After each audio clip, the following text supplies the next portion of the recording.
खरे मुख्यमंत्री एकनाथ शिंदे असं खोतकर यांनी म्हटले। जालन्यातील भाषणात आमदार अर्जुन खोतकर यांचं हे विधान। तर आपला नेता मुख्यमंत्री व्हावं किंवा आमच्या मनात आहे असं बोलणं गैर नाही असं प्रवीण दरेकरांनी म्हटले। मात्र महाराष्ट्रातील जनतेच्या मनातील मुख्यमंत्री फडणवीसच। दरेकरांचं खोतकरांना हे उत्तर। महाराष्ट्र राज्यातल्या तमाम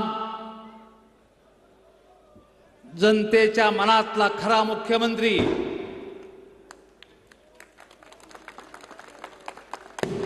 माननीय एकनाथजी शिंदे साहेब।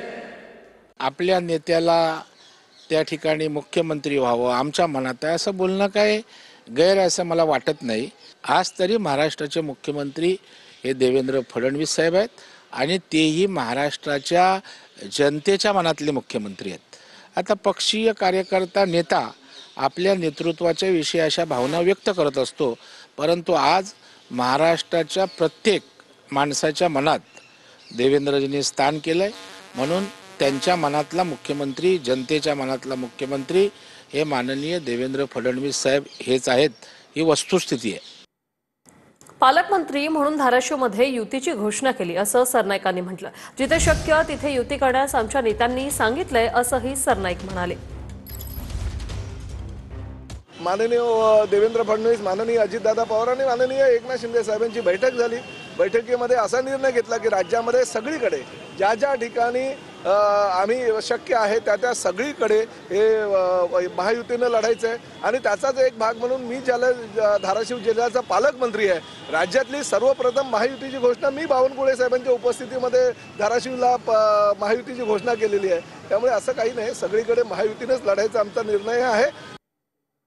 ओबीसी वॉर्ड झाल्याने लोकांमध्ये नाराजी झाली असं तेजस्वी घोसाळकर म्हणतात। आम्ही जे उमेदवार देऊ ते निवडून येतील असंही विश्वास त्यांनी वर्तवलेला आहे। कितीही काही झालं तरी हा वॉर्ड सोडणार नाही असं तेजस्वी घोसाळकर म्हणाले। नगरसेविका तेजस्वी अभिषेक घोसाळकर सध्या आपल्या बरोबर आहे। तेजस्वी, वार्ड क्रमांक 1 मुंबई महानगरपालिकेचा पहिला वार्ड आहे। आतापर्यंत तुमच्या तिथे वर्चस्व होतं, आता ते ओबीसी महिला झाल्यात, आता तुमच्या काय तयारी आहेत, कुठून तयारी आहेत, काय सांग? 15 वर्ष हा वॉर्ड काँग्रेसचा होता, त्यानंतर अभिषेक घोसाळकर इथे नगरसेवक झाले 2012ला। तर मला एक प्राऊड फील होतं की हा वॉर्ड माझा आहे। ओबीसी वॉर्ड झाल्यामुळे लोकांमध्ये नाराजी झाली आणि त्यांना मी कालच आमची मीटिंग झाली, त्यांना मी सांगितलं की किती काही झालं तरी हा वॉर्ड मी सोडणार नाही, जे आम्ही उमेदवार देऊ तेच निवडून येईल। अभिषेक गेल्यानंतर खूप ऑपॉर्च्युनिटी भेटली आणि अभिषेक गेल्यानंतर खूप मी स्ट्रॉंग झाली, मला असं वाटतंय। लोकांचा प्रतिसाद पण तसं वाढलं की अभिषेक नाहीये पण तू अभिषेक सारखं काम करतेस, हेच माझ्यासाठी खूप खूप मोठी गोष्ट आहे।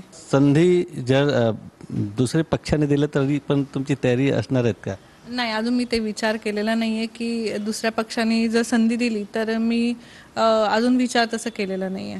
व्हिडिओ जर्नलिस्ट संतोष कदमसह गोविंद ठाकूर, TVN मराठी।